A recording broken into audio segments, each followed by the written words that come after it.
पाकिस्तान तहरीक-ए-इंसाफ के दाखिली और खारजी मामलात जो हर गुजरते दिन संगीन से संगीन तर होते जा रहे हैं और 9 मई के मुकदमात के हवाले से सुप्रीम कोर्ट की वाज़ेह हिदायत थी कि इन तमाम मुकदमात को 4 महीने के अंदर कंक्लूड किया जाए और ये मुद्दत ख़त्म हो रही है 8 अगस्त को और 5 अगस्त को बानी पीटीआई जो हैं उनके पाबंद सलासल 2 साल भी मुकम्मल हो जाएंगे, जिसके हवाले से कहा यह जा रहा था कि एक जो तहरीक शुरू की जा रही है वो 5 अगस्त को अपने बामे उरूज पर होगी। लेकिन भला हो अली अमीन गंडापुर का, जिन्होंने इसको डिस्पोज कर दिया। इस पूरी जो तहरीक थी 90 दिन का एक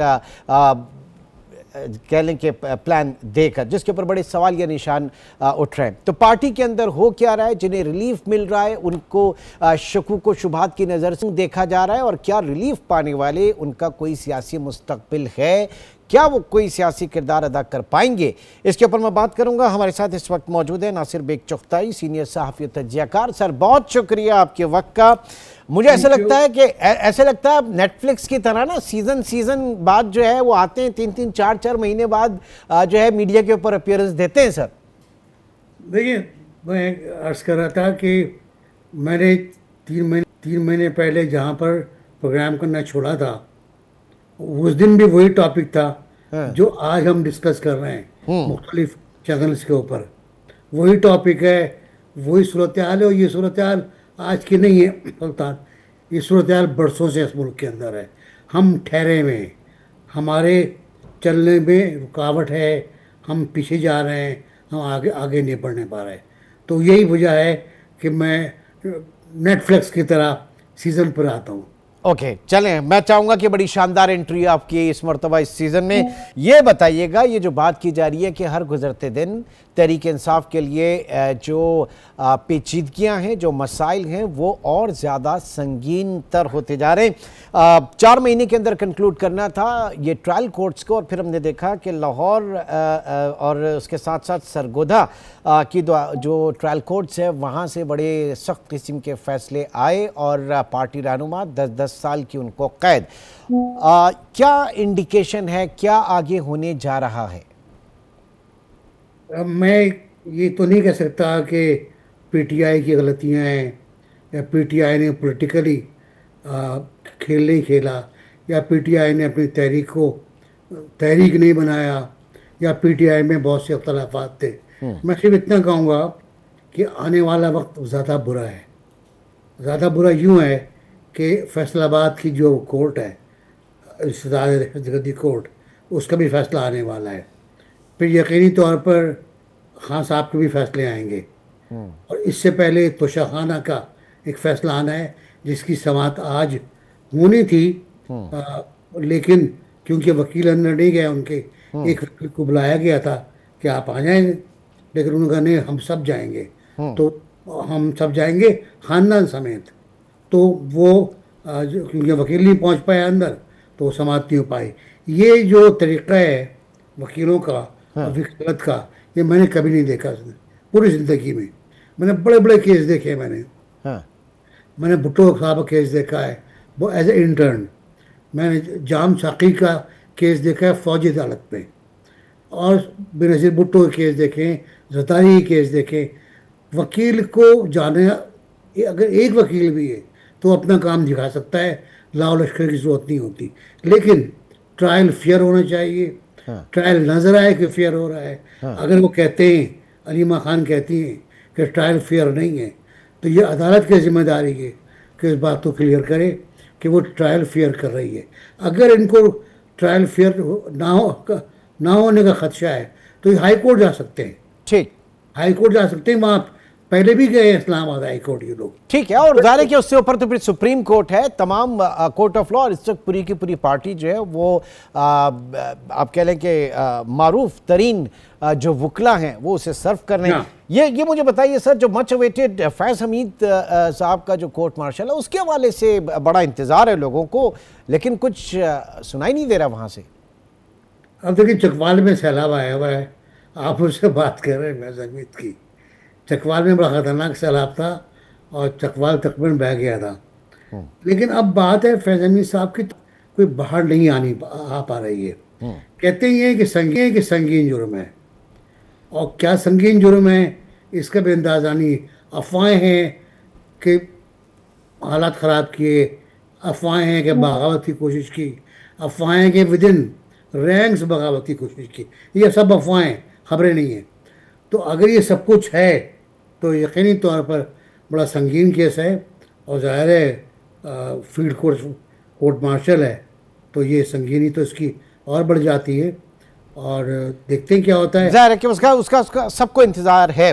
लेकिन जो रिलीफ मिला इन्हीं ट्रायल कोर्ट से और एटीसी कोर्ट से, ये मुझे बताइए कि उसमें शाह महमूद कुरैशी साहब जो है उनके ऊपर, अच्छा पार्टी में जिसको भी रिलीफ मिलता है वो शकूक व शुबहात के घेरे में आ जाता है, तो क्या कुछ सियासी किरदार आप देख रहे हैं? क्योंकि इससे पहले वो बड़े एक्टिव भी हुए और तमाम असीरान ने मिलकर एक ख़त भी लिखा।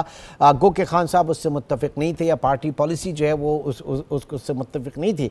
तो ये मुझे बताइएगा कि कुछ किरदार आप देख रहे हैं कि कुछ हिलजुल हो सकती है इस फ्रंट से शाह महमूद कुरैशी साहब के उससे? देखिए, मखदूम साहब की अपनी एक शख्सियत, बड़ी शख्सियत है, बड़ी सियासी शख्सियत है, बहुत दानिश्वर आदमी हैं, और पीपल्स पार्टी में रहे, हर जगह पे गए, कई जगह पर गए, वहाँ भी हिजरतें करते हुए आए हैं। लेकिन जहाँ भी गए सर, जहाँ पे भी गए वहाँ पर मुज़ाहमती सियासत कहीं नहीं की उन्होंने, वो सिर्फ यहीं पर आके की है, कहीं नहीं की। मुज़ाहमती सियासत कहीं नहीं की, उनकी सियासत कंप्रोमाइज़ करी हमेशा।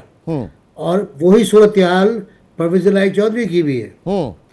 एक डिप्टी चेयरमैन है और एक प्रेसिडेंट है तहरीक इस्तिक़लाल के, वो बाहर हैं, वो तहरीक इंसाफ के वो रिहा हो चुके हैं, उन्हें कोई पूछने वाला नहीं है, उनसे कोई मिलता नहीं है।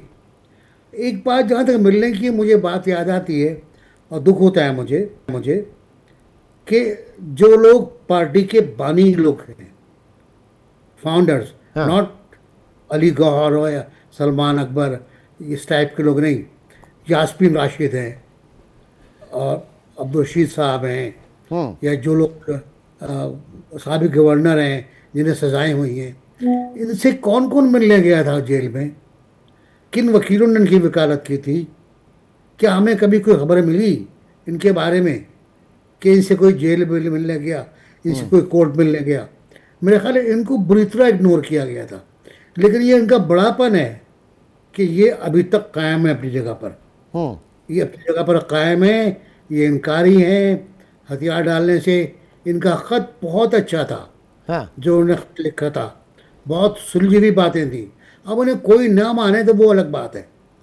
लेकिन सर, ये जो एक स्कूल ऑफ थॉट जो है, ये जो वकला के हाथ में जो पार्टी क़यादत है, इसके ऊपर भी सवाल ये निशान उठाए जाते हैं। भाई कहने वाले ये भी कहते हैं जनाब, वकीलों से डर के लोग मकान किराए पे जो है उनको नहीं देते, आपने तो पूरी पार्टी उनके हवाले कर दी है। एक बिल्कुल सही बात है, बिल्कुल सही बात है। उसके बाद आपने देखा पार्टी का हाल क्या हुआ। पार्टी देखिए, गंडापुर को कुछ भी कह लें आप, गंडापुर के बारे में कुछ भी हो, वो आदमी एक ना एक हद तक तहरीक चला लेता है। गंडापुर साहब तो खुद अब सियासी शहीद बनने के चक्कर में, जो परसों की उनकी प्रेस कॉन्फ्रेंस थी, बज़ाहिर तो उससे ऐसे ही कुछ लग रहा था कि वो विफाक के साथ किसी किस्म का ताउन जो है वो दहशतगर्दी के हवाले से नहीं होगा, और वो अपनी फोर्सेस को अलग रखें, हमें हुकूमत करने दें, अगर आप हुकूमत वहाँ पर कर रहे थे तो वो गवर्नेंस क्या है, ये सारी चीज़ें, ये बड़ी बातें हुई हैं परसों। हाँ, उनको पता नहीं आइन में क्या लिखा हुआ है। शरीफ आदमी है बहुत, आइन वगैरह नहीं पढ़ते, किताबें भी शायद नहीं पढ़ते मेरा ख्याल है। बातें करते हैं, अच्छी बातें कर लेते हैं। बाज़ औक़ात मोहसिन नकवी ने जो परसों जवाब दिया है उनको, उनकी दोस्ती का ख़ात्मा समझें आप। दोनों में बड़ी अच्छी दोस्ती थी। उन्होंने कहा कोई फेडरल फोर्स हमारे इलाके में आके ऑपरेशन नहीं कर सकती। मोहसिन ने जवाब दिया कि हम जहाँ चाहें, जिस जगह पर मुनासिब समझें, ज़रूरत समझें, हम ऑपरेशन कर सकते हैं। अच्छा, ये पता नहीं मेरा ख्याल है वज़ीर आला साहब को कि जो ऑपरेशन वहाँ हो रहा है इस वक्त सिक्योरिटी के नाम पर, वो कौन कर रहा है? वो भी फेडरल फोर्स के ही एडवाइज़र हैं, उन्हीं की इंफॉर्मेशन है, उन्हीं की इंफॉर्मेशन बेस्ड ऑपरेशन हैं, ज़्यादातर लोग भी उन्हीं के। एक्चुअली मेरा ख्याल है कि फेडरल फोर्स ही है। वो तो जो ड्रोन आ रहे हैं बागियों की तरफ से, वो रुकवाने के काबिल नहीं है। वो ड्रोन रुकवा लें कम से कम, जो सरहद पार से आ रहे हैं। हाँ। तो एक बड़ी अजीब सूरत हाल है। नहीं, और मेरा ख्याल नकवी है साहब ने एक और बात बोली कि वो जो बड़ी अहम शख्सियत हैं उस सूबे की, तो वो उनसे पूछा जाए कि वो रात में अपने ज़िले में क्यों नहीं निकल पाते, वो वहाँ पर कितने भत्ता जो है उनके वज़रा जो है वो दे रहे हैं। ये सारी बातें भी हुई हैं सर। अच्छा, ये बात जो भत्ते वाली बात है, ये खुद चीफ मिनिस्टर ने एक बार कही थी कि मैं भी भत्ता देता हूँ। ये शायद 1 साल 2 2 साल पहले की बात है, आपको शायद याद हो। भत्ता तो देता हूँ। हाँ, तो भत्ता देता हूँ मैं। ओके, मैं समझा आप कह रहे हैं कि लेता हूँ, तो मैंने इसीलिए करेक्शन करना चाहा। कि वो भत्ता देता हूँ। हाँ। अच्छा, वो अपने इलाके में जा नहीं सकते, हम्म। डिया खान में वो जा नहीं सकते, स्वाबी के का वो रुख नहीं कर सकते। देखिए, मौलाना फजलुर रहमान की जो बातें हैं वो बहुत सही हैं, बहुत दुरुस्त है कि केपी में कोई बहुत से इलाके ऐसे हैं हाँ, जो नो गो एरियाज हैं, जहाँ आप जा नहीं सकते, बिल्कुल। जहाँ मगरिब के बाद आपका जाना मना है। अगर जाएं तो आप भत्ता दे के जाएं, चौकियाँ बनी हुई हैं। तो ये तो जो कराची की सूरत हाल भी ऐसी नहीं थी। हम्म। कराची में भी कदरे बेहतर सूरत हाल थी, जिस पर बिल्कुल। ऑपरेशन हुआ। और नहीं तो ऑपरेशन में फिर ये मूड जो है सर, उस प्रेस कॉन्फ्रेंस के अंदर ये मूड जो है वो क्या बानी को उनका एतमाद हासिल करने के लिए थी? क्योंकि सोशल मीडिया पे हमने देखा कि इसके हवाले से भी बड़ी एक पॉजिटिव उनको एक इसका रिस्पांस मिला। और फिर दूसरा कि क्या ये चाह रहे हैं कि किसी तरीके से इनकी हुकूमत ख़त्म हो जाए और उसके बाद ये आवाम में जाएं? क्योंकि गवर्नेंस के नाम और ये सारी चीज़ें जो हम डिस्कस कर रहे हैं वो आप सबके सामने। और क्या हुकूमत या इस्टेब्लिशमेंट इस वक्त चाहेगी कि वो टेक ओवर करे, या वही कहेगी कि भुगते निमटे अपने मामलात से खुद ही उस लेवल पे एक सतह पे आ जाएंगी सारी चीज़ें? जी। मेरे ख्याल बेस्ट जो तरीका होता है वो यही है कि उनको उनके हाल पे छोड़ दें। अब आपको याद होगा, मैंने आपसे एक बार बात की थी कि इमरान खान के ख़िलाफ़ अदम एतमाद की तहरीक मुनासिब नहीं थी, नहीं आनी चाहिए। और यह तहरीक से पहले भी कहा, तहरीक के बाद भी कहा था, और वो सही साबित हुआ, क्योंकि इमरान खान वहाँ ख़त्म हो गए थे उस स्टेज पर पहुँच कर। इस सूरत हाल यहाँ भी यही है कि अगर आपने इनको मजलूम बनाया तो इनकी जो लीडरशिप है वो आगे जाएगी, अवाम बाहर निकलेंगे और आपके लिए एक नया मसला खड़ा हो जाएगा। केपी बहुत डिफरेंट इलाका है, बहुत डिफरेंट एरियाज हैं वो। और फिर आपको पता है, कल इसाक डार साहब भी फरमा रहे थे कि सैकड़ों लोगों को, हार्डन क्रिमिनल्स को रिहा किया गया जेलों से। 40,000 लोग बुलाए गए अफगानिस्तान से जो अभी भी मौजूद हैं और जो हरकतें कर रहे हैं, जो टेररिज्म कर रहे हैं, वो मौजूद हैं। उनकी मौजूदगी फिर पीटीआई का अपना एक कैडर है, बड़ा कैडर है पीटीआई का, और फिर मजलूमियत का कार्ड, ये मिलकर एक बड़ा क़यामत कर देगा। ओके। मेरे ख्याल है सर सब, अब मैं ज़रा आना चाहूँगा, कासिम और सुलेमान अमेरिका यात्रा रही, लेकिन उसके बाद वो पाकिस्तान नहीं आए। अब किस किस्म का खदशा था यहाँ? खुदा न खास्ता कोई सिक्योरिटी के हवाले से कंसर्न थे, या पार्टी के अंदर जो सियासत है वो बिलखुसूस यहाँ पे तो फिर ख़ानदानी सियासत भी आड़े आ जाती है, क्यों उनको जमायमा ने वापस बुलाया? अजय इत्तेफाक से जिस रोज़ ये ऐलान हुआ कि वो आएंगे, उस रोज़ मैं टीवी पर था, शो कर रहा था, तो मैंने कहा था कि भाई मेरी इत्तला के मुताबिक उनके पास नायका है, वो कार्ड होता है पाकिस्तानियों का, जो बाहर मुल्क रहते हैं, वो है, वो आ सकते हैं, उनको आना चाहिए। वो एक बाप के बेटे हैं जो कैद में हैं, उनको मिलना चाहिए। और अगर चाहें वो तो पार्टी वर्करों से भी बात करें, अगर चाहें तो तहरीक भी चलाएं, उनका इख्तियार बनता है बतौर पाकिस्तानी। शायद दोहरी नेशनलिटी है। बिल्कुल है। हाँ, तो वो आ सकते हैं, क्यों नहीं आ सकते वो? हुकूमत ने कई बार गलत और मुतज़ाद सिग्नल दिए, कैसे आ सकते हैं? को आ जाएं, तहरीक न चलाएं, एहतजाज ना करें, फिर आखिर में आगे कल हुकूमत इस बात पर कायम हुई है। मैं आज भी कह रहा हूँ कि उनका आना दोनों भाइयों का अपनी माँ के कहने पर होगा, कि अगर वालदा ने कह दिया तो वो आएंगे। और वालदा देख रही थी कि अमेरिका में क्या हो रहा है।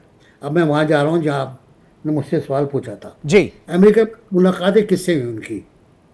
एक वो रिचर्ड साहब हैं, जो मुस्तकिल ट्वीट रिचर्ड करते रहे ग्रेनियल। बाद में। जी। जी हाँ, जिन्होंने बाद में मैं सारे ट्वीट डिलीट किए और अब फिर उनका गले में हाथ डाल के खड़े हो गए। दो डेमोक्रेट्स हैं। उसके अलावा अमेरिकन इस्टेब्लिशमेंट ने बहुत नीचे की सतह पर भी, मतलब वो तो छोड़े ना आप, अंडर सेक्रेटरी और डिप्टी ज्वाइंट सेक्रेटरी या सेक्शन ऑफिसर, कोई भी फॉरेन ऑफिस का या इंटीरियर का या कल्चर का या रिलीजियस का या ह्यूमन राइट्स का किसी से मुलाकात नहीं हुई। ठीक। इस्टेब्लिशमेंट ने कतई नो लिफ्ट कराई।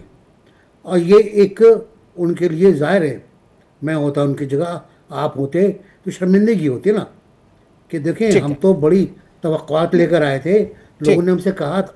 जुल्फी बुखारी नज़र नहीं आई आपको? सही। मैं बड़े शकूक है उनके ऊपर, वो बिल्कुल नज़र नहीं आए आपको। शहबाज गिल आपको कहीं नज़र नहीं आए उस ग्रुप के अंदर, वो अकेले मिलते रहे मेरे ख्याल है। और जो एक पीटीआई के प्रेसिडेंट हैं वहाँ के, वो उनके साथ साथ थे। तो शायद क्योंकि मिशन जो था to get support from Mister Trump, वो नाकाम हो गया। तो शायद वो वापस तो शायद नहीं मेरे आ ख्याल रहे। से वो कोलैटरल डैमेज से बचने के लिए फिर जो है वो ये इकदाम लिया हो।